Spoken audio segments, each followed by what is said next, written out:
We're frozen. Hey, we're live. Welcome everyone to Myth Informed. Okay, so we just bought a new computer because we're like, oh, a new computer is going to fix everything, right? And then we hit the go live button and it took 15 seconds for it to turn red. The old computer took 2 seconds. Yeah, that's just that's how it goes. It was an attempt. Yeah, it was an attempt. Thanks everyone for joining us. We have our video game expert on tonight. So we have Conan O'Brien has a video game expert. So we figured, hey, we don't have his name is PewDiePie, right? Yeah. And they do awkward handshakes. Yeah, no, and that other guy too. There's another guy that like I know who you're talking about. Yeah, I'm just talking about. Yeah. So I know now who you're talking about. Now we have our video games expert and journalist and YouTuber and all around awesome dude, Ian Miles. Renaissance man. Thanks for joining us, dude. Hey, happy to be on. Dude, it's gonna be a good time. So I want to start off. Let's talk about what games are you playing right now? Right now, I'm playing Call of Duty Black Ops 4 and Red Dead Redemption 2. Okay, so first of all, right, yeah. Let's just talk about this. Well, how many feminists do you think he's killed at this point? I disavow.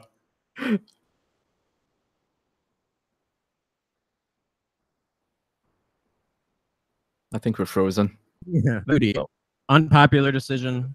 It depends on what Halo. We're talking about Halo Reach. All the Halos. Okay, fine. Halo Reach. That's a very unpopular decision. What do you think about that, Ian? Is that controversial? Did we just overstep the line of what you're Not at all. I mean, okay, look, Halo is a dying franchise, so I don't think anyone cares anyway. Christ. You know, it really is. It really is true. After Halo Reach, Bungie was like, you know how they say everyone can be replaced, and then like Bungie's like, yeah, peace, we're out of here, and then like it fell shit. That's exactly what happened. And now Bungie is having the same problem. I mean, they got rid of a lot of their good people, right? They got rid of Marty. God, I can't remember his last name. I'm so sorry. He's the composer. He made the Halo song. He made the Ian. I didn't even know his first name. So yeah. So I can't remember his last name. Marty something. God, I'm so bad at this. But they fired him, I think, because of his politics. The guy is conservative. They don't like that, right? So they got super SJW, super political. And I hate saying SJW in 2018, but that is kind of what's happening. You cut out. Back. Yeah, I got cut out. What the hell? Thanks for joining us from the Tesla that Elon Musk fucking launched.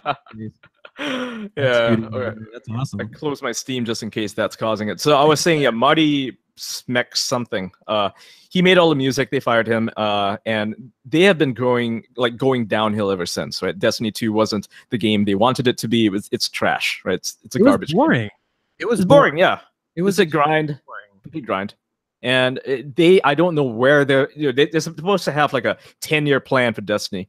Clearly, that's not really working out because you can't even, convert your Destiny 1 character to Destiny 2. So, like, what's going on? Well, I don't think they even know. And so people are losing faith in Destiny. I don't think it's the game it was supposed to be like a Halo killer. That's not happening. Yeah. Its destiny was to be garbage. Yes. You can feel free to use that one on your next video game review of Destiny. Yeah. So I got a question regarding Red Dead Redemption. Now, this is how out of the loop I am with the gaming world. I didn't even realize it was a game until the controversy. Is that how you decided to play the game? You heard of the controversy? Hell no. No, it's... I'm going to get Red Dead Redemption. What is wrong with you? You are so out of touch. Hey, do you know what a comedy, satire is? Ian, this guy obviously doesn't know. Ian, I'm going to tell you. Okay, so humor is all about. The only games that Fritz and I really play are Mario Kart and this weird puzzle game that's on Xbox, okay? And Fritz used to be really good at Double Dash, but he's turned into the Victory Music Racer. Do you know what that is, Ian? It's a term he just made up yesterday, actually. Do you know what the Victory Music Racer is? No, I don't. The Victory Music Racer is the racer where all the other fucking racers have finished, and it's been like 5 seconds, and the sad victory music comes on. And the characters like crying as they pass the finish technically line. Happy, victory music, but and everyone's laughing at him while he's finishing. I did know that last guy, right? Yeah, I did notice that when I finished in 6th place, my guy was still giving a fist pump. He was super proud. It made me like proud as well. I was like, he was like all I the did girls. it. He was like all the girls. I did it. Low expectations. I did not end up in last place. Like low expectations. Sorry, Ian, we got way off track. So tell me again. So the controversy happened, and then you're like, I need to get this game. So no, I got it before any of that. For like a week now. No, I got it at launch. I think most people got it at launch. And here's the thing: I think the people who are making this into a controversy, they're not actually playing the game, right? Because there's a much bigger thing that happens in RDR2, and I will spoil it because it's not that big of a spoiler. It's sort of like an optional quest. The main character, he gets raped. Okay. Does he really? This is part of the storyline. What is this? Part of the storyline, he gets raped. It's part of the storyline. He gets raped. Yeah, it's part of the storyline. It's an optional quest. You can avoid it if you're, you know what to do. You can avoid it. Question: does he get raped by a woman? He gets raped by a man. Just does asking. he really? Just asking. He does. Yeah. And it's sort of played for laughs. Like it's dark. Like it's like the Coen brothers. It's dark. It's played for laughs, but it's dark. You realize, okay, that's fucked up, right? That just happened. But at the same time, you're like, okay, that that kind of happened, and it's played for laughs. And the way that they do it, like if it was a female character, if you were playing a female character, I guarantee you that people who are writing about a suffragette getting fed to an alligator, which is funny by the way, and that's not even part of the game. That's just people choosing to do that. Yeah. If it had happened to a female character, this whole rape scene, they would be outraged, right? They would be yelling from the rooftops. With feminists and social justice warriors making sure that we have every single disability, every single color scheme.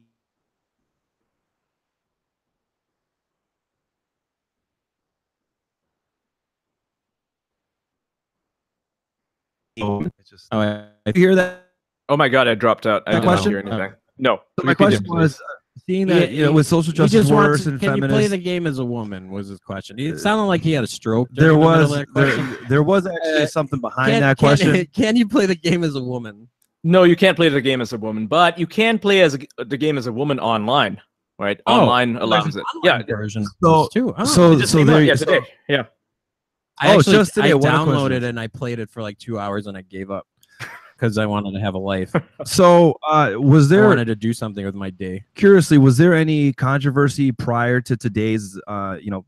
Did a controversy make it so that a woman character is playable today, starting today, or was there any controversy regarding the lack of a woman avatar? Yes, absolutely. There was a lot, a lot of complaints when the game was being announced, right? That was years ago. It was being announced, and they said that here's the main character, Arthur Morgan. When they revealed him and they showed all the side characters, there's only one woman in there, Sadie Adler. Right, and she's a great character, by the way. Yeah, people were complaining. They're like, "Well, why can't you design a woman? Why can't we play a woman? I mean, we want to play a woman. This is 2018 or this is 2017 at the time they were complaining about it." It's nonsense complaints, right? It's like watching, I don't know, John Wick and complaining, why isn't John Wick a woman? because the main character, they want to tell a story about this main character. They want to tell a story about Arthur Morgan. Yeah, can't be anybody else. Now, can you play this other storyline as the woman? No. She's a side character. She's a side character, but she's like the leading female character, I would say. Okay. She's fantastic. But I mean, historically speaking, women couldn't even vote in this time. Exactly. Exactly. Really gonna go around like fucking right. lassoing people and shit, she does. I mean, Sadie Adler does, and it makes sense in the context of the story, right? She's a widow, right? You actually find her at the start of the game.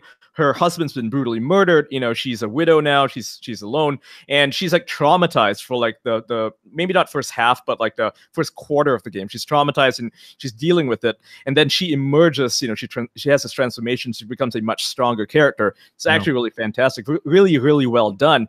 And the way that RDR2 depicts women in the late 19th century is it depicts them as what they were, oppressed. They're basically oppressed in their own way, the same way that men are oppressed, right?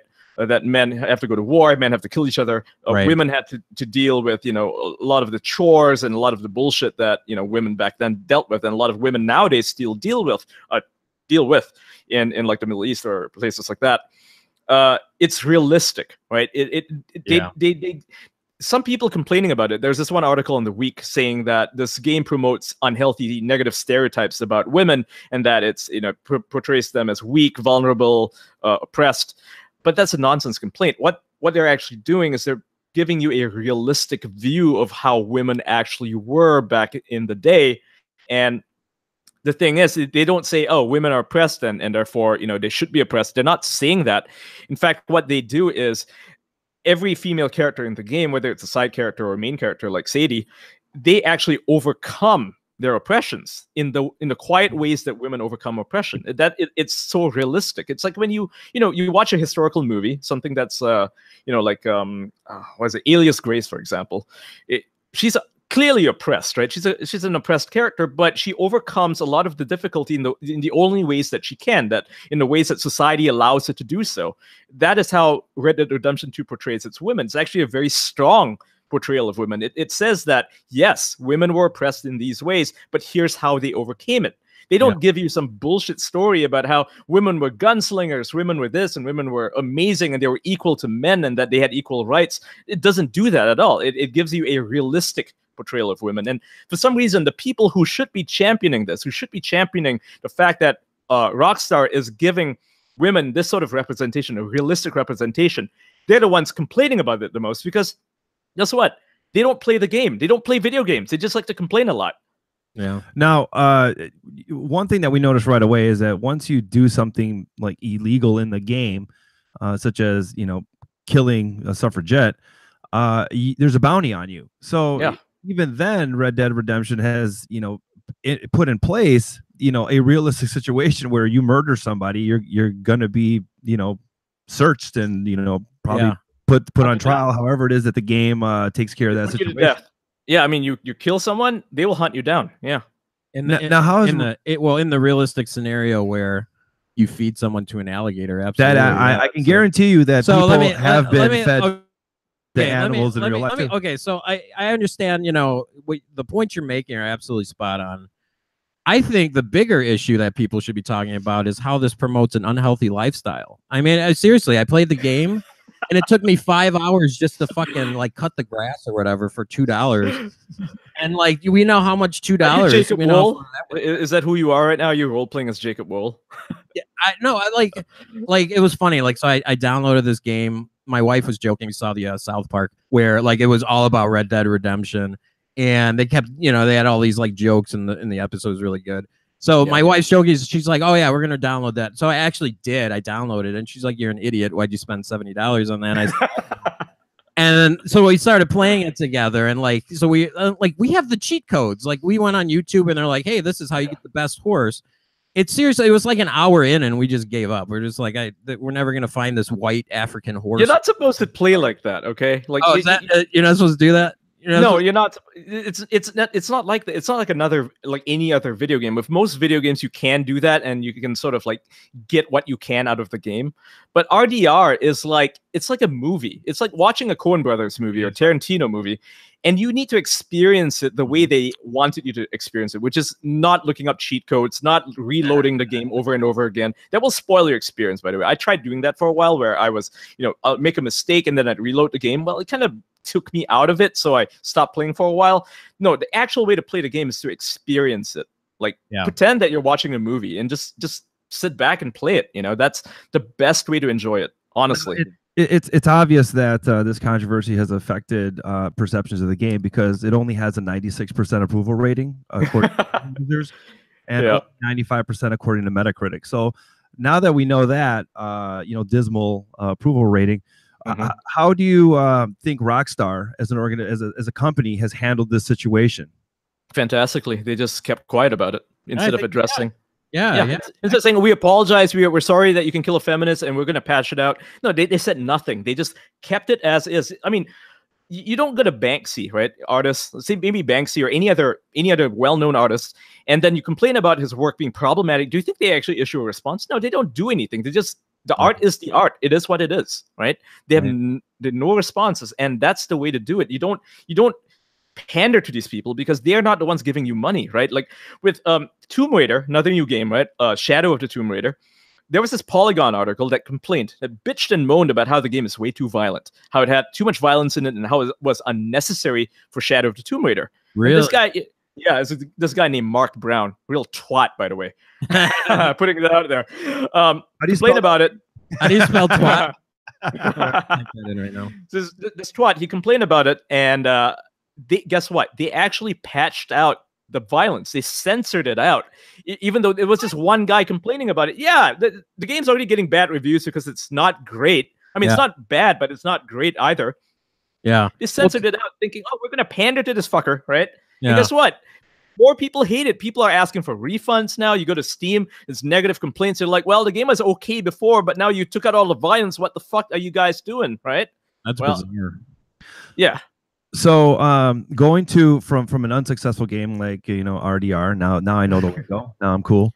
Do you know what to a very successful game over here? What's happening with Fallout 76? Why do they have such an incredible approval rating of 46% among? Oh God. There are many reasons for that. Okay, look, I'll confess now to actually enjoy Fallout 76, but I will admit that it's got a fuck ton of problems. It should have been in development for maybe 1-2 more years, first of all, because it's buggy, and they released a game that's basically incomplete, right? I'm not saying that the content isn't there. There is a lot of content. It's just not very polished. The gameplay systems are there, but there are so many issues with it. So that's one of the things. The second biggest reason why it's doing so poorly, with 46% in the ratings, a lot of YouTubers bashing it, and with good reasons as well, is because it's not Fallout, right? It's not the Fallout that we know and love. It's not Fallout New Vegas, Fallout 4, Fallout 3, Fallout 1 and 2. It is its own game, and so there are expectations of what Fallout needs to be, which is an RPG. It's not an RPG; it's a survival game. And while it does tell a good story, like there is actual story in the game, right? We lost you again, Ian. Sorry. Oh, well, shit. We got that it's not an RPG. The Tesla's so we got everything around except Mars right now. We only missed about a second. All right, so it's not an RPG, and it doesn't live up to the expectations of the previous games. That's another big reason. Another one is, of course, just like I said, the polish, right? The lack of it. It doesn't even run in ultra wide mode, right? If you got like a latest monitor, an ultra wide monitor, it doesn't run in it. Wait, yeah. Yeah, you have to change the resolution to something smaller, and it's like you look at the patch notes, and they're like, "Well, we're gonna add it eventually." I know exactly. Right? Is it Atari? Like you guys are using an engine that's like 18 years old. The engine is 18 years old. It was made for Morrowind. It's an ancient engine, and they keep using it. And that's like you take a game like Fallout 76, which is fully priced, $60. You compare that to to RDR2 or even Black Ops 4, and you look at the amount of content that it offers. It's even though it's got this huge world, this huge settings, huge story, the content that it offers, like the gameplay, it's exhaustible, right? With RDR2, you could probably spend maybe 500 hours in it, and that's not even including the online mode. You could $500. Wow. Hours. Oh, hours. Oh, okay, I did. I heard dollars. So no. So with all these, those free phone games on your phone, they're not fucking free. So give me $50. We'll give you gems that you'll never use, and then you'll delete the phone. So with all the issues, and then we'll take your $500. These three big issues that you just mentioned. I'm just gonna keep interrupting everything you're saying. Why do you like this game then? Because that's how you started the conversation. I actually like it. Yeah. And you gave me three huge problems with it. Here's why I like it. So if it was like I paid full price because I'm a stupid Fallout fan. Sorry, Todd Howard. He's got my money. I'll always buy anything he makes. I'm sorry about that. Unapologetic about that. Okay, so actually, why did I apologize then? But anyway, I like it because of what it offers. I didn't have expectations for it, right? I came in expecting a Fallout world, which is what it offers. It does offer a Fallout world.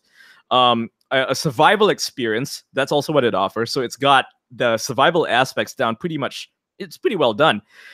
That's why I like it, but I'm not saying that it can't be better, because it can be 100,000% better, right? It's sad because what I see is a decent game that's not in a good state, but maybe give it a year and it might actually be worth buying for most people, right? People who are, not fans of Todd Howard, who are not fans of Skyrim, people who didn't play Fallout 4 because they like to explore it, people who, when you play Fallout 4 or 3 or 2 or whatever, you're doing it for the story. That's most people. I play it for the exploration, and Fallout 76 offers that in spades. That's why I like it. I like exploring the wasteland. It feels like I'm an adventurer, I'm an archaeologist, maybe a detective, finding out what happened to this place before everything went to hell. And 76 offers that really well, right? Well, and one of the things we kind of jumped over with that Red Dead Redemption video where, okay, so this is a setup. If you haven't seen it, there's this guy, he has no life. He goes around and he lassos some girl. He has no life. He has 500,000. He has a shit ton of subscribers on YouTube. Don't knock him. Yeah, he's off. He did. He went off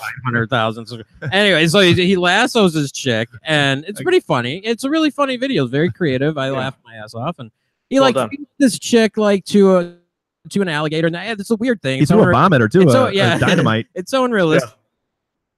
The alligator lamps on her and then like looks at her and then like he starts beating her and like the alligator runs away.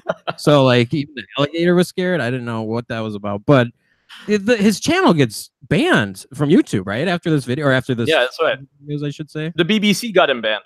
Actually, the BBC got him banned. What was the BBC? The BBC got him banned off of YouTube.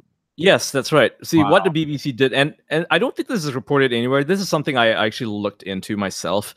The BBC contacted YouTube and asked them, how are you okay with this video? It portrays violence against women. Wow. You need to take it off. Right. Wow. So BBC actually got him banned along with a bunch of other channels. And this is not being talked about. If you talk to Shirako Gaming, that's the guy who did that YouTube, he will actually tell you that there were other channels that also got struck. His was the only one that got banned. The others, they got community strikes. They got warnings from YouTube because their videos weren't as popular. They were not as highlighted. You know, they weren't in the media. So no one even knew about them. Yeah, but there were smaller channels that did similar, funny things to this suffragette. And they got in trouble too. But he was the only one that got banned. Jesus. So these weren't like copycat videos. These were just individuals that just happen to be doing the same thing. And yeah, I mean, it's a funny thing. It's a meme, right? I suppose you could say it's a copycat thing, but I mean, it's YouTube. It's the nature of YouTube. Someone makes something funny, or you watch something funny, and you're like, I can do it better, or maybe I can do something different with this. And that's what YouTubers do all the time. I mean, it's shared content. There's nothing wrong with it. And I think the new media, they will not understand it. They will see it and they'll say, oh, that's plagiarism. Well, it's not plagiarism. It's memes. It's intended to be shared. Is it possible to see the same thing from old Grand Theft Auto? Yeah, absolutely. I mean, you have people beating prostitutes in there, or people beating pimps in there. I mean, there's many funny videos like this. People used to make them. They do it at every open world game. I mean, if you play Just Cause, that's a different open world game, and it's not very story heavy. But there's dumb things you can do, like you can strap a jetpack onto a cow, launch it into space, and then shoot it down. That's hilarious. Well, it's even worse though. I mean, like this is true. This is true. There's actual videos. So this is where I think the YouTubers get kind of freaked out, because you're gonna kick this guy off for this fucking crocodile shit, right? But there's actual videos of hackers that hack into baby monitors and like watch families and like fucking they upload the shit, and those channels are still there. Yeah, because the media doesn't care about it, right? It's not part of the narrative. The media cares only about politics. Anything it can politicize, in this case, they're politicizing a video game because I believe video games are part of culture, right? And culture is upstream from politics. They're trying to control politics. And now this is the part where I get into like super red pilled.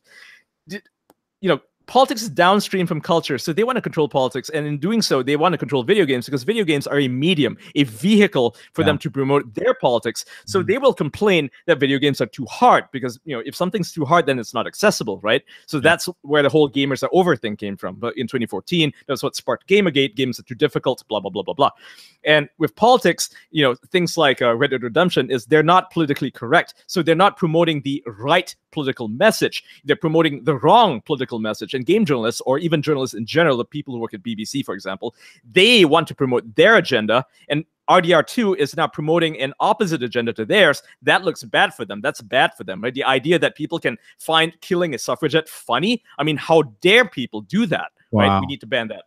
So it's just that is why I'm making an issue out of it. Just a bunch of ones and zeros too, It's just a bunch of ones and zeros and not real people. And I think most people playing video games, 99.9% of them, can recognize that this is just a video game and it's not real. You're not actually killing a person. You're not going out there pranking, like a feminist and punching her in the face or kicking her in the face. That's a thing that only I think the alt left does, which is kick women in the face. Actually do that.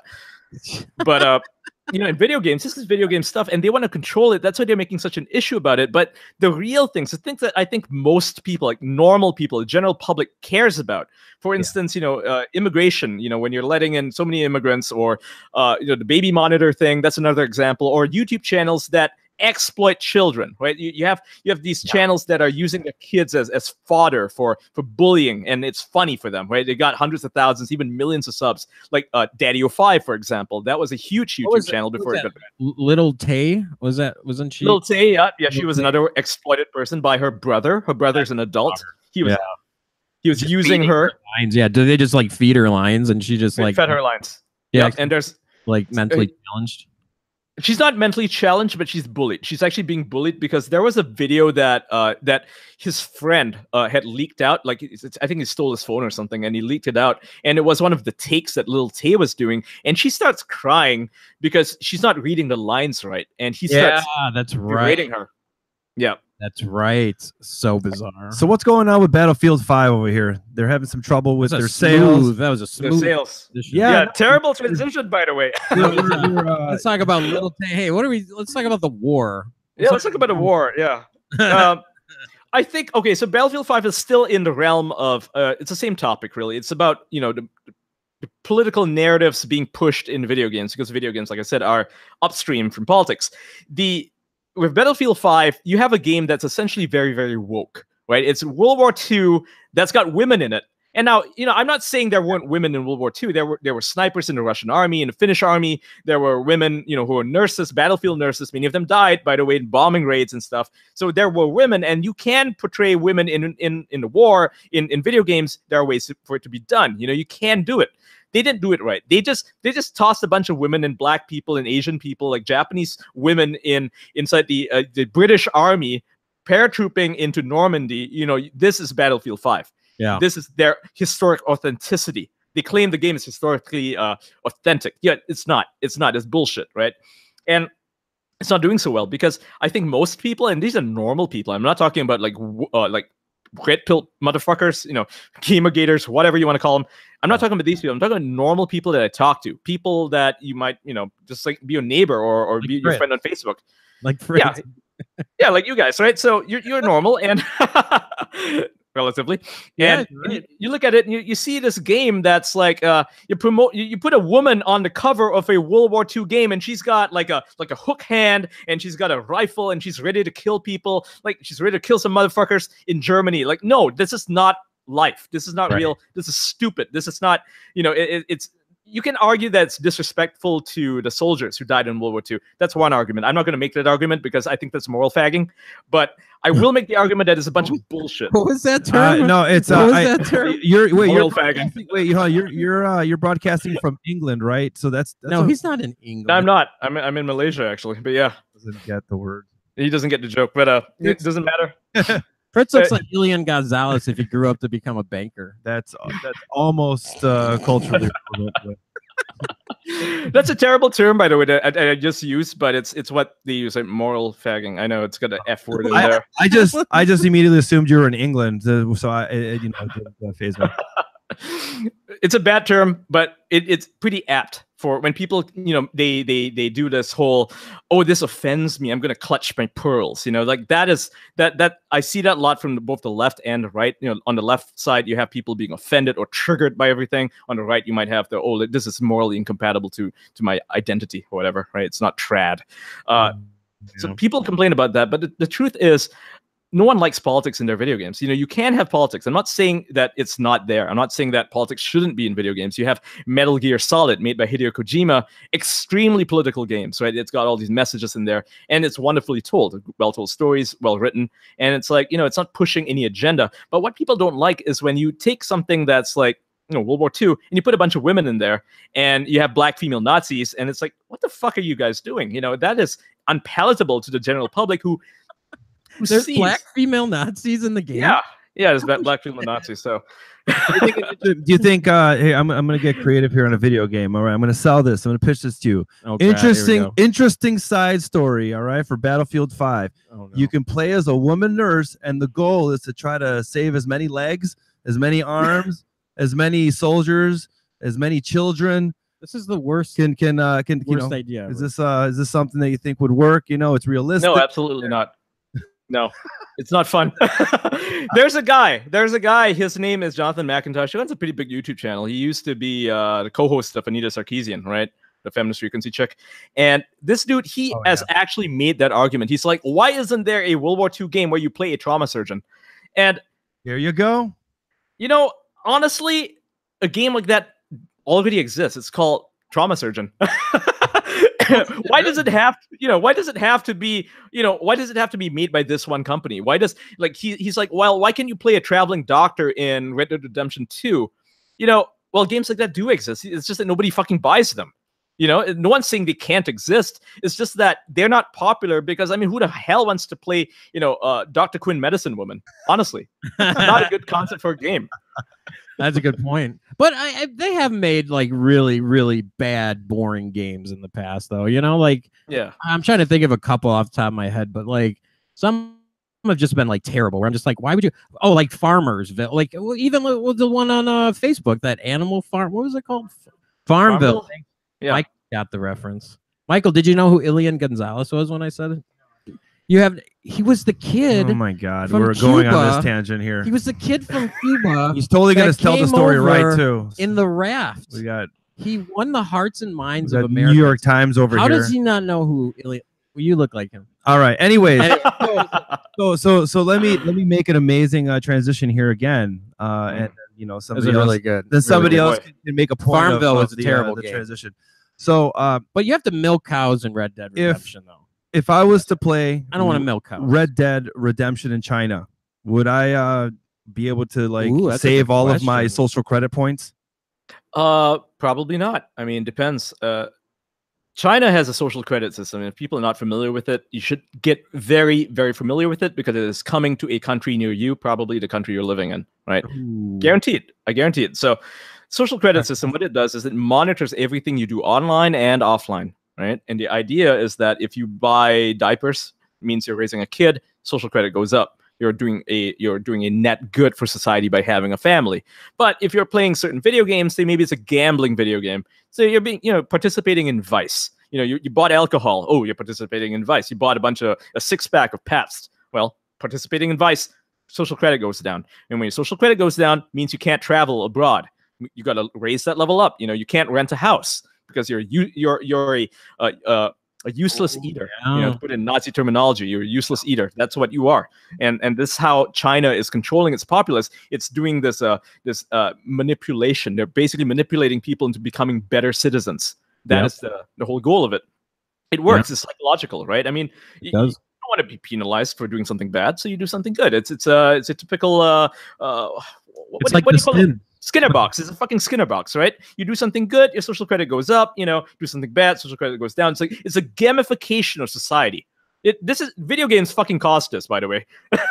Game theory. All right, so that's happening in China now.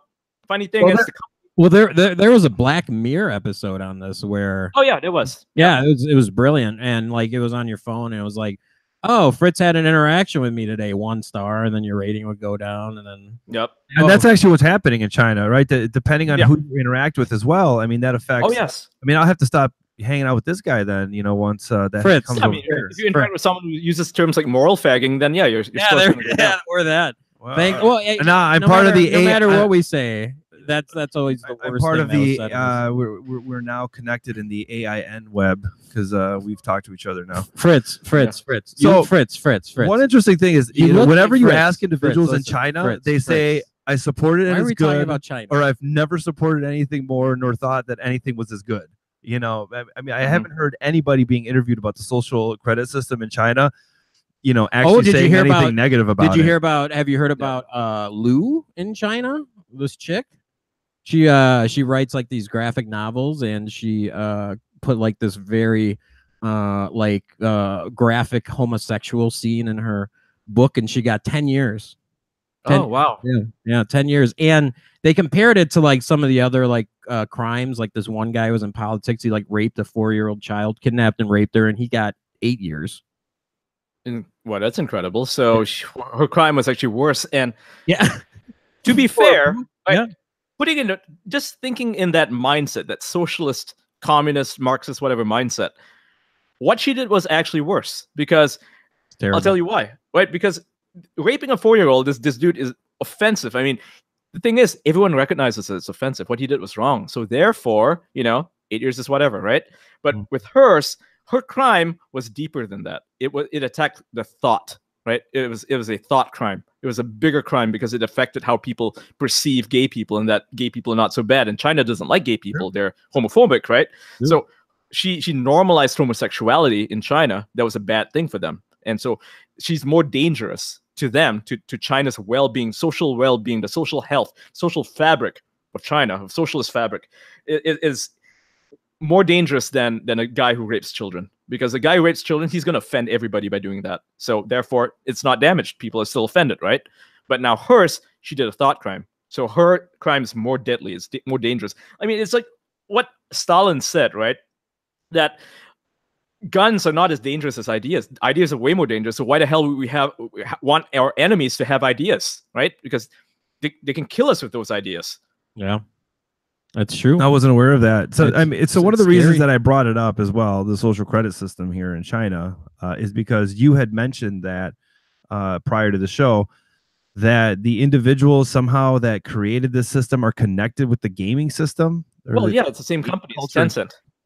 It's Tencent. They own everything in China. There's I think the guy's name is Jack Ma. Might be mistaken, but he owns Alibaba. He owns all the social media companies in China. It's the same company, right? It's Tencent, and they own so much of the video game industry. It is fucking scary. They own like 50% of Epic Games, which makes Fortnite the world's biggest game. They own Riot Games, 100% of Riot Games. It's League of Legends. They also own a percentage of Activision Blizzard, which makes World of Warcraft, Call of Duty, Destiny. Oh, wow. Really? Dude, they own everything. Like, they have their hands in everything. They own, parts of Ubisoft. They own parts of Electronic Arts or EA Games. They own parts of every company you can think of. They have a slice of it. So they're huge in the gaming industry. I mean, the only reason why they're so big, besides the online marketing or the social media companies that they own in China, like they own the Chinese equivalent of Twitter, the Chinese equivalent of Amazon. But beyond all of that, they own video games as well. They bought League of Legends back when it was first coming up. They bought it, right? And that's why they're so huge. So your knowledge, obviously, your very deep knowledge in this world. What has been their take on the situation in China? Well, I mean, they're kind of at war themselves, but either way they win, right? So they don't really care. If the social credit system, if the social credit system gets big, they still benefit. They still get paid for it.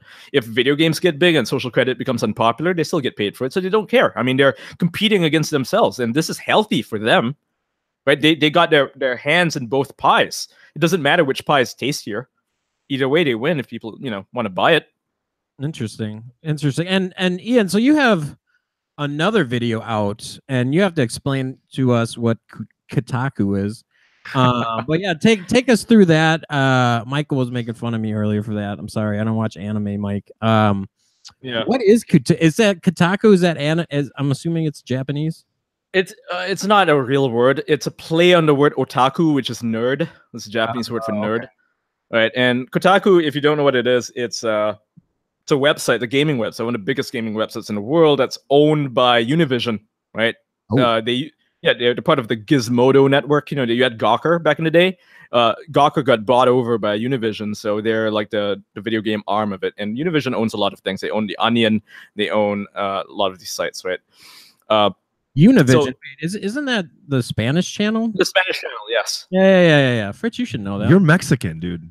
You look like the leading he's Mexican, and he's asking me this question. You look like the leading actor of a fucking training video at the Border Patrol. You're only line in it is this is what you don't let in. Yeah, I will not agree or disagree. I told you I was going deep on him today. Sorry, Fritz. Sorry, you got it. Sorry, not sorry. Is that what you mean? Sorry, not sorry. Sorry. Go ahead and continue, Ian. All right. So Kotaku is one of those sites that, like I said, they recognize that culture being upstream from politics.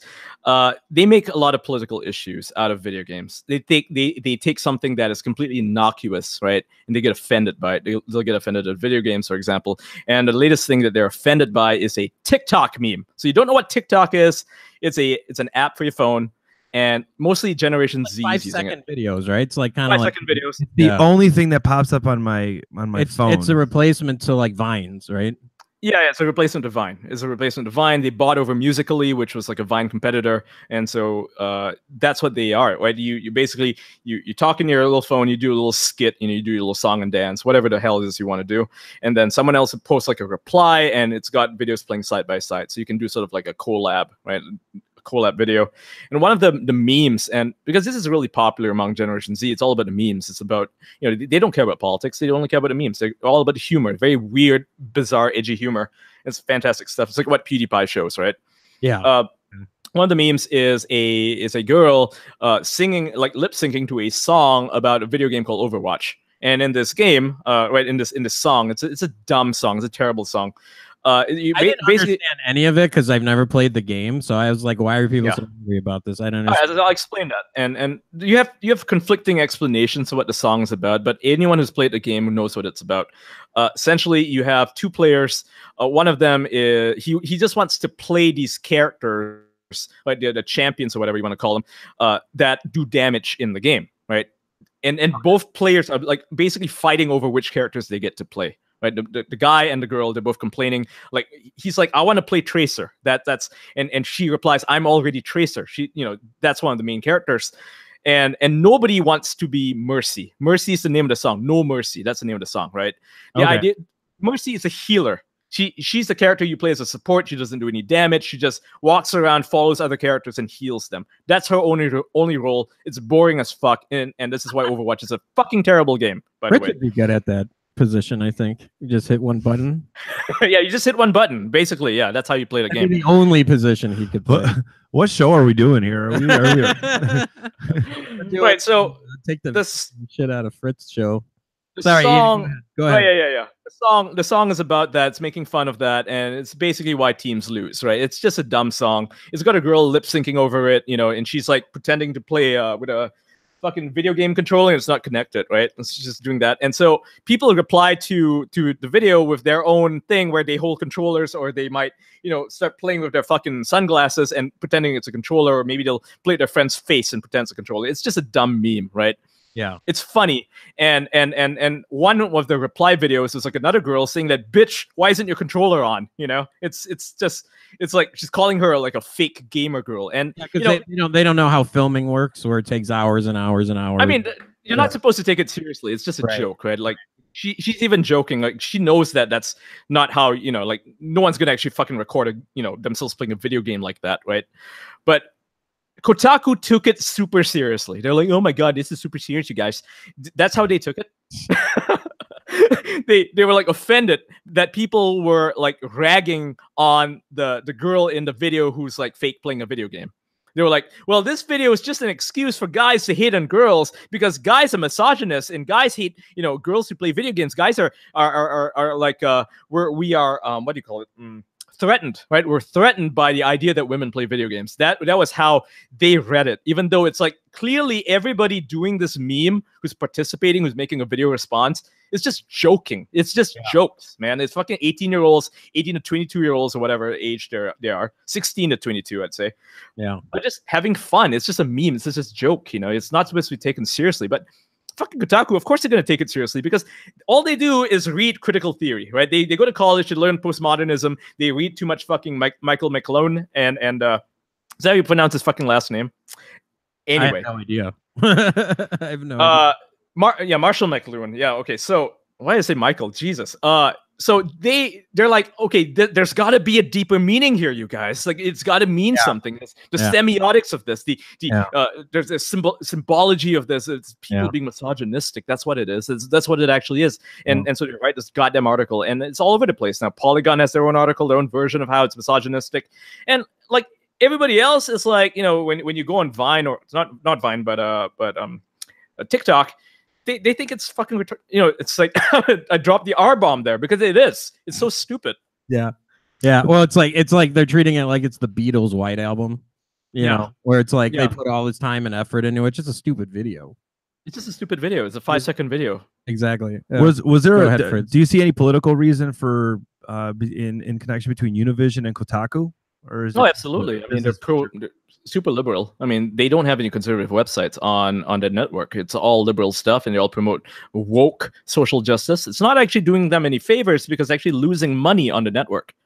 People don't read their stuff. The people just watch YouTube replies to their stuff, right? That's how people are. People turn on ad block when they go to Kotaku. They want to read something. They know they'll get offended by it, so they don't, turn off the ad block. They keep it on, so they don't get any ads. I mean, that's what's happening to sites like Kotaku.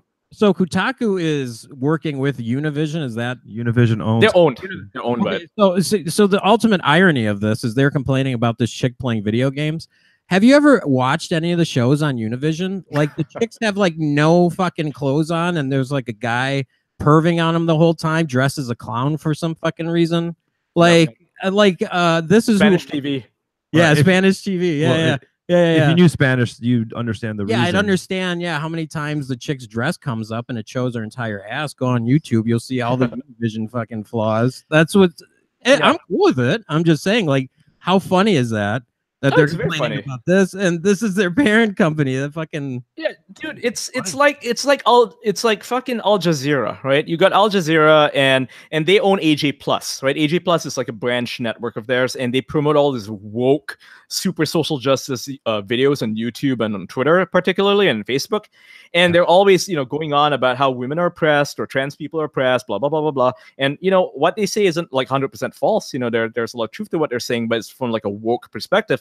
And then you look at their parent company, it's Qatar, right? It's based in Qatar. It's a Qatar government. They own all that shit. And it's like, do they allow trans people or gay people to walk the streets in Qatar? Fuck no. They're not allowed there, right? They'll be hanged instantly. So like, this is the company that's shaming Americans into, not being like, if you're not woke enough, then you're a bad person. Oh my God. But look at our fucking parent company. Oh yeah. To them, it's okay to hang gay people, but God forbid, you misgender somebody by accident. Yeah. So what did you think about the controversy with Ninja not playing girls? I thought it was dumb as hell. He's just faithful to his wife. That's it. Yeah. Because, the way that if you're like a huge streamer, right? You're this big streamer and everybody wants to be you or they want to be friends with you. Yeah. If you're a guy, right, and you hang out with a girl, even just like for a moment, people are going to make comments. They're going to, like, I've seen this firsthand, right? Yeah. Some of my friends, there's female streamers. All they have to do is hang out some famous guy like Ice Poseidon or something, and everybody starts calling them clout chasers. They get all this harassment from like the fans of Ice Poseidon, for example. Or in the case of Ninja, someone will be making up lies about how he's cheating on his wife. Like you see this all the time, all because you're a big streamer or the other woman's a big streamer, whatever, whoever it is, someone's going to be accused of something. So he's like, you know what? I'm just going to stream with my wife. He streams with his wife. That's the thing that people don't mention in all these dumb articles, right? They write all these things about hate. They never printed that, right? But he streams with his wife. So like, he's not opposed to streaming with women. He just doesn't want to stream with anybody else besides his wife, who's like a woman, Yeah. So can you give your take in terms of why it is that it was made such a big deal? Well, it's Ninja. That's why. It's traffic.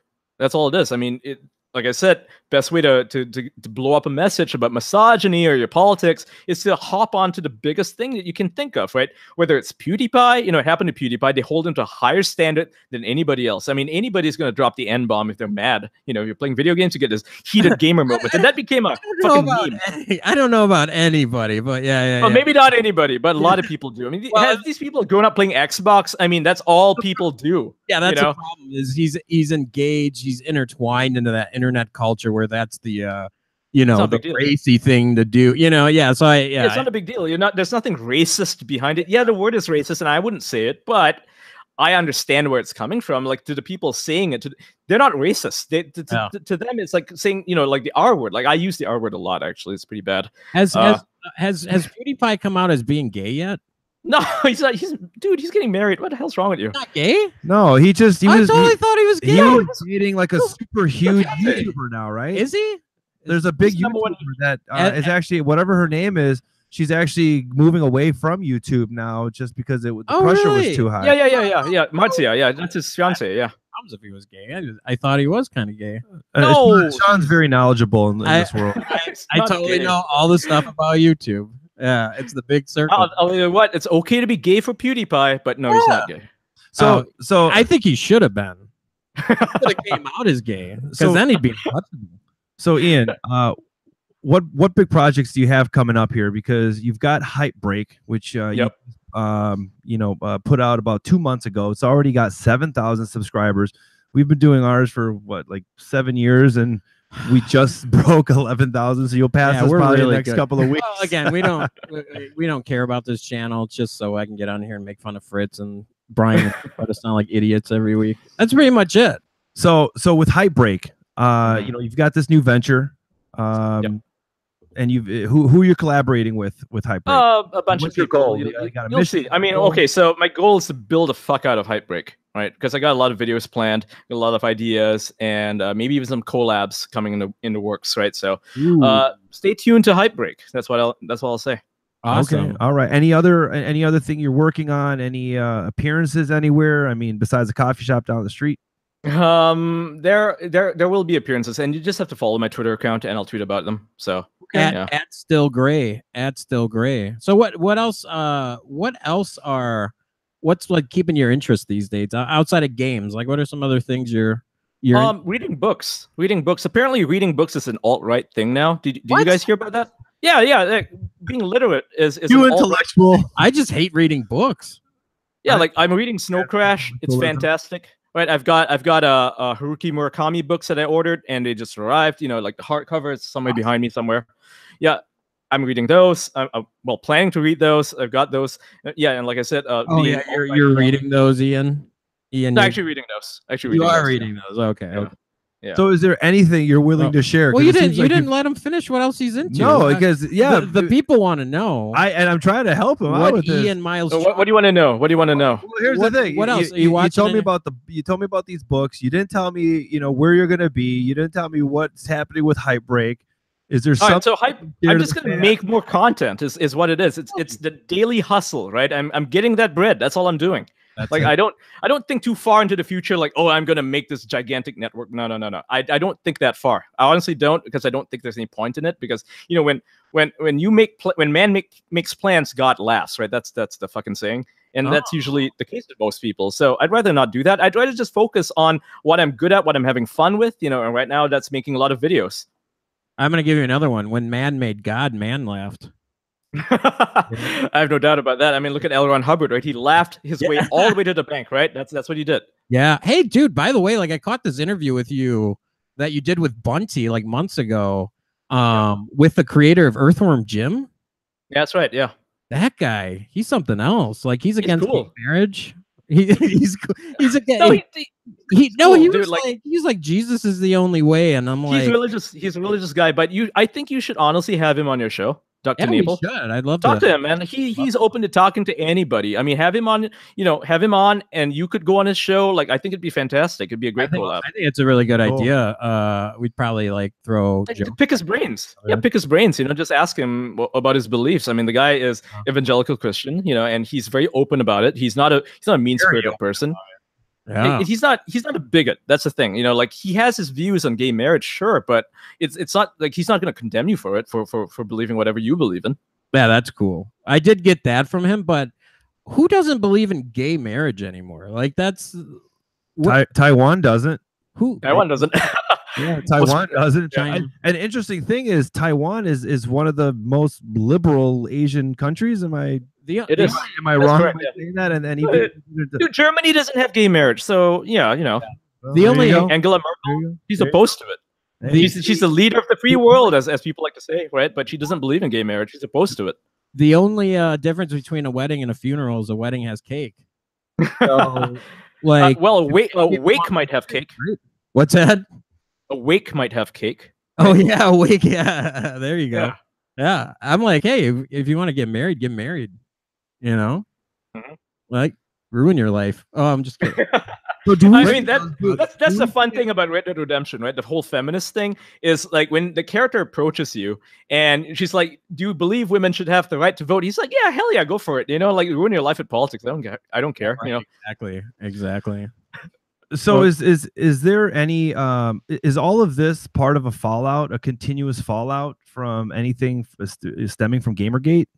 Well, yeah, 100%. Gamergate's alive and well. Like, I mean, the only people keeping it alive at this point are game journalists, and they're still promoting their agenda. They're still attacking gamers. They're still doing the whole censorship thing. I mean, they're pro-Chinese censorship. Here's the thing that didn't get brought up when we were talking about China: is recently Ubisoft censored one of their games, Rainbow Six Siege. It's a first-person shooter. You shoot people die, brains explode all over the place. Right? That's the game. They censored that game for China because China doesn't allow violence, and because people complained, the consumers, people who bought the goddamn game, they complained, so they reverted the censorship, right? Got it reverted, changed it, fixed it. Now it's better again. game journalists actually leaped to the defense of Chinese censorship. They're like, oh, we have to actually censor these games because it's for business reasons, and that Ubisoft made a mistake by surrendering to the entitled video gamers. That's how. So when you have articles like these popping up left and right, people are going to notice. They'll be like, well, there's obviously a fucking agenda at play here, right? And that's why, I won't say Gamergate's alive. I think Gamergate's a dead term. I honestly think it's a dead term, and we should stop using it. But the politicization of video games has not stopped. If anything, it's gotten bigger and bigger because it's mainstream now. It's not just gaming websites that are writing about these things. It's BBC, it's New York Times, it's Washington Post. They're all writing about it, and they're all on board with this message. And there's this great article on the New York Times recently, actually good article, really great one, about Red Dead Redemption 2 and how it is perhaps a better piece of media, right? A better piece of storytelling than most media, most movies, books, everything. Really good piece. And guess what? It got dunked on by game journalists. They're like, oh my God. They like started making fun of it because the guy took the game seriously. And these are the same people, I'll remind you, that 8 years ago, they were demanding that games be taken seriously as art. And now that games are taken seriously as art, they're not happy about it because they're not promoting the right message. So when you look at power and privilege, do you think that right now the social justice warriors that are talking about how the white straight or white cis man is the most oppressive, or the biggest oppressor, I should say, do you think that the tables have finally turned, where now these social justice warriors are now really the individuals holding the power, as even though they're social power? Yeah, absolutely. Even though they're only 8% of the population, because they're only 8%. Yep, absolutely. Because people, like, I get a lot of messages from just random people, a lot of my supporters. They are afraid of voicing their opinions publicly because they're afraid they'll get kicked out from college, get fired from work, and they're not wrong to be afraid because they will be. They will be. Like I've seen that when like social justice warriors, whatever you want to call these people, these fascists, right? These fascists, they will tell you straight up that they don't want to fire anybody and that this is all a conspiracy theory. No one's going to get fired for expressing a bad opinion. But then the instant you mention, like if I were to mention something like this and say that, some of my followers have voiced their fears that supporting me or supporting my YouTube content or whatever might get them fired from work, so they don't, they're being honest about it. You have all these SJWs replying. They'll be like, yeah, we'll get them fired. Like straight up, they will dox them. They will get these people in trouble just for expressing a political opinion. And I have friends who have lost their jobs because they did something as innocuous as retweeting Paul Joseph Watson once. Right? That's all it takes to get a person fired. You tweet a joke. Another friend of mine, he tweeted a joke on a Twitter account that was like a sort of like a transgender hashtag, and he didn't realize it was a trans hashtag. He tweeted it out. He got fired the same week because of that. Wow. So with power and privilege, then so now they're the oppressors, huh? Does it work that way? I think. Well, I think the most surprising thing that you said about China outlawing violence is, don't they learn kung fu like starting in 5th grade? No. No. No. I thought they did. No. No? Only in gym class. It's just it's like you learn boxing or wrestling in gym class. That for them, it's like, yeah, we might learn kung fu. They not me, because I don't fucking live in China. Yeah, they might learn that in gym class. But no, it's not a thing. It's not a thing. I was off on that one. I don't even know what a stereotype is. I think the issue, going back to the firing people. Explain my joke to you now. But the problem with like you fire someone for their opinions or whatever, eventually any opinion is going to be problematic. I mean, you've seen Meghan Murphy, right? She's for lack of a better term, a TERF, right? Trans exclusionary radical feminist. She got banned from Twitter because she said something that was quote unquote transphobic. It got like 20,000 retweets, but Twitter wasn't happy about it. And now people are going after her job and all these things, all because she dared to express an opinion that I think 10 years ago they would have allowed, right? It would have been considered very, very feminist, but allowed. But now it's like it's anti-trans or something. It's critical of trans. It's not anti-trans. It's just critical of trans.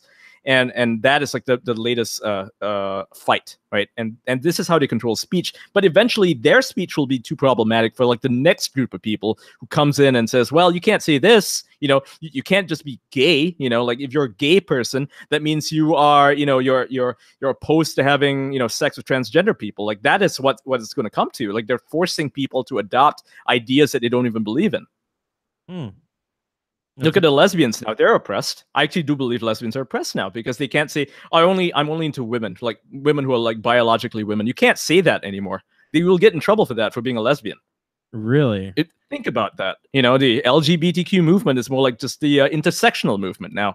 LGBTQ is gone. You know, like gay people are relegated to the wayside. If you're a gay man and you have opinions, political opinions, people will trash you for it. They'll be like, well, you as a gay man shouldn't be saying this, or they'll be like, well, gay men are the most well off of the of all the oppressed or marginalized people, and they'll bring out that wonderful statistic about how gay white men are actually better paid than anybody else in the country. You know, they'll bring that up. And they'll be like, well, you're the oppressors, you know. And it's like, but these gay men, they suffered real oppression. I mean, people used to like bash them when they were kids, you know, like they didn't grow up easy being gay, but all their oppressions are erased. Like they don't matter anymore.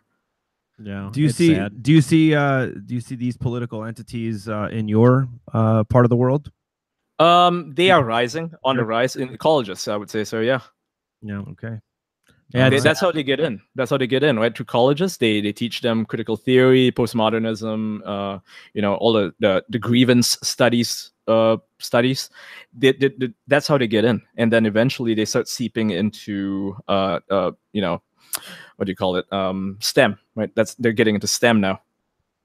So that's how you're actually visibly seeing it. I mean, are you seeing it like on TV out there? Or not on TV here. TV here is definitely like in Asia. I would say like anywhere outside of maybe America and the UK or even Australia. Most places are not like this. Even in Europe, you go to Europe. I know a lot of Americans have this perception of Europe being Sweden, particularly just Sweden.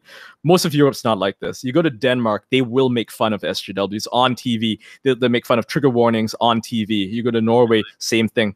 They'll make fun of anything. I mean, they're pretty politically incorrect and they don't care about it. But Sweden, on the other hand, is like super, super, super, super left.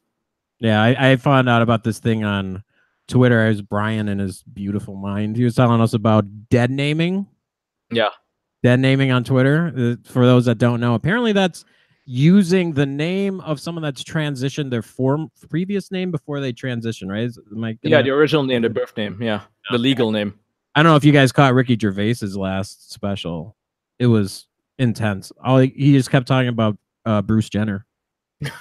Well, that'll get you banned now on Twitter. You say Bruce Jenner, that gets you banned. But I mean, can you talk about Bruce Jenner? Now, Can you talk about Bruce Jenner in the sense of we're talking about Bruce Jenner when he was actually Bruce and not Caitlyn? I mean, that's the thing, right? There's no rules for that. I mean, the rules are so vague that you can just apply them to whatever. I mean, you look at Bradley Manning, right? It's Chelsea Manning now.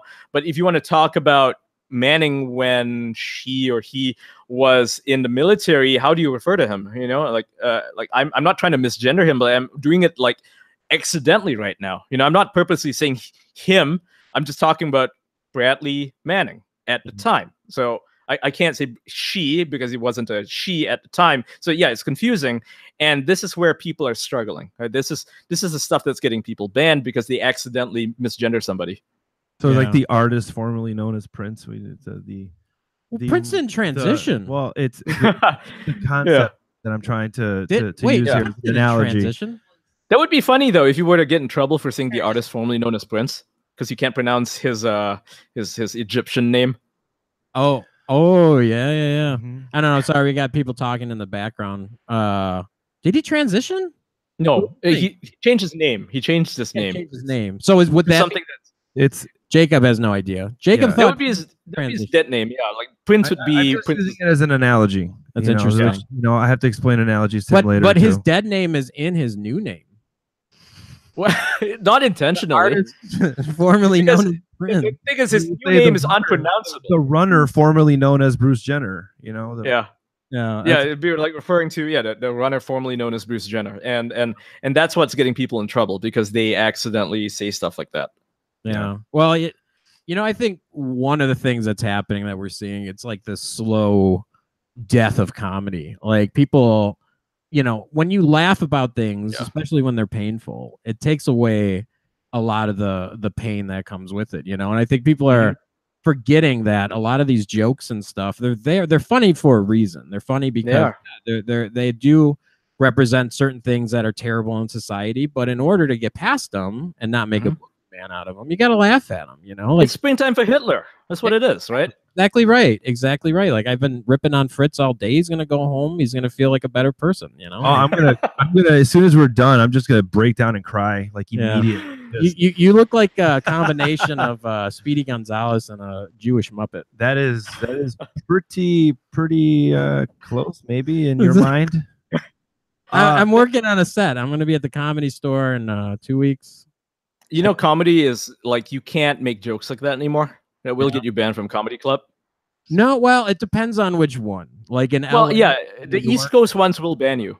The Comedy Store is still pretty strong. A lot of those clubs are still good. I mean, Rogan still does this thing. I don't know if you saw Rogan's last special. He did a lot of non politically correct jokes. Yeah, irreverent jokes, I like to call them. Yeah, he had a big one. He was talking about like women and men and everything and the difference between them. He was so he and Gervais has performed out there, and so there's a great new one on Netflix. It's Ross and David Tell, and they do like a thing where they're just ripping on each other the whole time. It's fantastic. I didn't see that one. Yeah, you gotta check that one out. It's only like 3 episodes. It's like half hour each. Yeah, I can watch that. Yeah, Jeff Ross and David Tell. Fritz, stop tapping my leg. I understand we have to end the show. I get it. You have to go home and get a perm. I get it.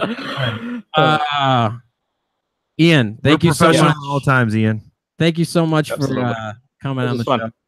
Yeah. Thank you, Ian. Really appreciate your insight.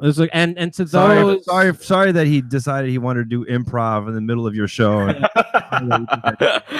It's a side show, right? You've got the main event. That's me, and then you've got the side show, right? And it's the main event. Fritz is the one that asks bad questions, and I'm the funny one. So, Ian, thanks again for coming on the show. If everyone can write their comments on the side and rate his jokes, that'd be great. Come on, the Ilian Gonzalez one. Most people won't get that. It happened so long ago. So you gotta be like a 30-year-old boomer to get that joke. Right. Hey, that was the real caravan. When that kid showed up on the fucking raft, dude, the country went. Yeah, that's actual. Like he was an actual refugee, right? Yeah. And actual refugee. He was fleeing. His family was fleeing. Actual oppression in Cuba. Right. Actual oppression. And these guys, they interviewed them recently on MSNBC, by the way, and they asked them, like, what are you fleeing from? They're like, oh, we're not fleeing from anything. We just want to get more money from fucking, Are you serious?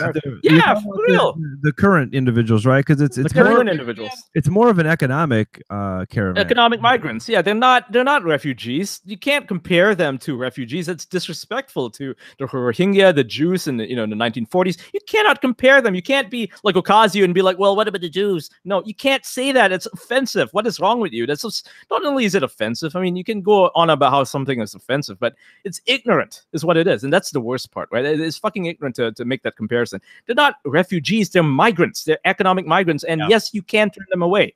There's nothing wrong with it.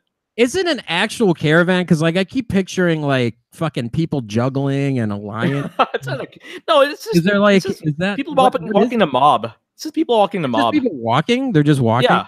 Oh, yeah, they're just walking or taking a bus. Yeah, they're just taking a bus. They bus themselves through, elephant. It isn't a typical caravan that he has in his mind. They're typically juggling, so I can understand if you would think that. Oh my! Yeah, God. like most of them are circus. This guy like the Ringling Brothers had a caravan. Yeah, Ringling. Yeah, right. No, it's not an actual caravan. It's just a group of like a lot of people walking together. So where did they walk from? Honduras, El Salvador. Honduras. They're walking from there. So like 1,000 miles away right now from, well, at least one of the large ones. Can you imagine how long of a fucking walk that would be? No, I can't imagine what they're doing. This is why they don't just go using like walking. That would be stupid. It would take forever, and they don't have the resources. I mean, you can't carry that much stuff across the country like that. No, they are using buses. Mm-hmm. Wow. Oh, they're using buses. Yeah, they're hopping on trains. So it's like a tour.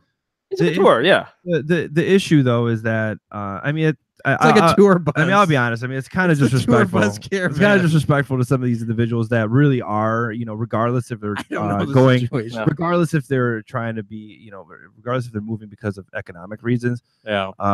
You know, they do it legally. Just do it legally. Yeah, do it legally. Yeah, why not? I mean, don't jump the border. Don't jump over a fence and get impaled. I mean, that actually happened to one woman. It just politicizes it, you know. It's just like don't throw rocks. Yeah, don't throw rocks at the border patrol. What's wrong with you? Don't throw rocks at cops. They're just doing their jobs. Jesus. Right. So stupid. Hey, you know what they say about the Trump's wall, right? It's gonna get 10 feet higher. Yeah.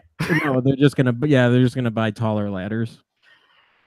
I think that we will end the show on that note. On the that's probably the highest note. That it's like the fucking the ladder industry is gonna be booming. Yeah.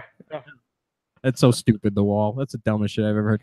Ian, maybe you put turrets on them, dude. Before I go off, here's an idea. Here's a proposal. Yeah. Sentinel Island. Sentinel Island. Yeah, you know, like the missionary got killed by bow and arrow, you know, because he got on there illegally, so they killed him with a bow and arrow. Use their method to deal with, you know, these border jumpers. I don't know if that's. I don't know if that's what we should do. It's like the Hunger. And don't use like Hunger Games, right? Don't even use guns. Just use bow and arrow. That way they have a sporting chance. You know, like they might make it, they might not. You know, televise it. You know what I have seen? You know, I have seen. That's hilarious. I have seen memes actually. You know, from individuals that are very against this immigration movement here right now. And immigration actually has just become the #1 concern of Americans on both sides. So they just forgot about the opioid crisis. You know, like who cares about this? Right, exactly. Yeah, they forgot. The opiate. Yeah, good point. Yeah, and they've been using the meme, and you know, calling them things like border patrol, like legends. You know, and using their image and. Because because the concern or the issue is that you know, here we're virtue signaling you know, that we're not allowing just the entire world to just freely move in and out of the country. Yet when it comes to that situation where somebody went into their border of their land, you know, they're indicating that that individual who was trying to proselytize them was rightfully killed, you know, for do that. So it's a little cognitive dissonance that's happening. Huge cognitive dissonance. It's disgusting what they are saying about the guy. You know, he's a missionary. He went there because he believes in Christ. He wants to promote the good word of the Lord, you know, and they're like, oh, he deserves to die. That's what I've been seeing on social media. People celebrating his death. It's like, people are fucking monsters. You don't have to agree with the dude, and you can say, yeah, maybe he was dumb for going there, but you can't fucking celebrate it. What's wrong with you? Yeah, that's terrible. That's terrible. And you see others trying to bring charges against them. It's like a tribe that you know, has no idea what's going on with the court systems, you know, around the world, and now they're going to be tried. It would be meaningless to them. You know what's funny to me? It's like when you know, we talk about social justice and over, you know, PC correctness and all that stuff. The one thing that I never hear them bitching about is legalizing drugs. This war on drugs, I mean, seriously, you're like the amount of people that affects and have gone to jail for bullshit drug charges. I mean, that would like fix probably a ton of problems if we just legalize weed everywhere. Absolutely. I mean, look at how much of the black community it affects. That's not being talked about. You know, these liberals, right? I will call them liberals. They're not leftists. They're liberals who are the ones making this whole fuss about the border and how we should let everybody in. You know, you got the Democrats doing that, but they don't care that they're imprisoning black men for smoking weed. Yeah, like, they don't care about that. Or being for being businessmen. Yeah, there's nothing wrong with weed. You know, it doesn't affect anything. It's like a less harmful drug than alcohol, and alcohol is 100% legal. So what the hell? Did you see my latest post on Facebook? I was pretty proud of it. I don't follow you.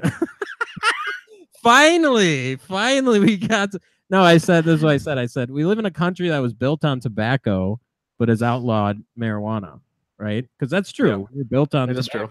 And we've outlawed marijuana. Well, I think it's like saying you're ruining the punch. Let's say, to be fair, tobacco's killed more people, so it's probably has killed more people. Well, right, but it's like saying you're built on coffee, but you outlawed espresso. Not the same thing. Different drugs. 100%. No, it's different. It's actually different because the tobacco industry was one of the leading, sort of like reasons why hemp is illegal. right? The paper industry, like the logging industry and the tobacco industry, basically ganged up against the hemp industry, and they were like, yeah, you know, hemp is a better material for making rope, right? It's a better material for a lot of things, for making paper, even, like, you know, like the Bill of Rights is all written on hemp. Yeah. And they're like, yeah, you can't have that, you know, because hemp is durable, it lasts longer. Paper doesn't really last very long, right? It just fucking, it burns. So it's a competition. I see this as a bipartisan thing. The leftists, you know, obviously the social justice aspect, but then on the right, the fucking the stupid conservatives, like, you're gonna make small government. You're gonna make money off of these fucking. I know. There's states that the government can't collect any of the state taxes on, because it's a cash business only right now. That's all the tax money that's gone. Like, exactly. It's so weird. It's really dumb, and they need to, you know, obviously they got rid of Jeff Sessions, so that's a good thing, because he was like a huge proponent. You know, love banning drugs. Like, that guy just like he just needed to start taking weed pills, and he might be like a normal person. Yeah, instead of looking like, you know, like the way he does in all the bad decisions. Yeah, you know, glad they got rid of him, but hopefully, you know, the next guy is gonna be like, okay, let's legalize weed everywhere. You know, he was like an angry leprechaun that hated drugs. yes, that is perfect. Yeah. All right. Well, Ian, Miles, Cheong, thank you so much for being on the show. Dude, again, this is like our third goodbye. Hey, every time we continue having a nice conversation I just want to respect your time. This is Ian, Miles, Cheong. It's all good, man. This is Ian, Miles, Cheong overtime. Hey, we got to get you to the US at some point. Yeah, I'd love to. I'd love to come. Got to get you to one of the events. It's going to be awesome. I've been to the US before, you know, in spite of what people say. They're like, oh, Ian's never been to the US. He just likes to talk about America. He's such an idiot. No, I've been to the US. Take someone on the outside to tell us how stupid we are. All right. Goodbye. Hey, did you know that we are Canada's Mexico? Goodbye. Yeah, I know that. Yeah. I took that from Jeff Ross. All right. Go ahead, Mike. Go ahead and stop it.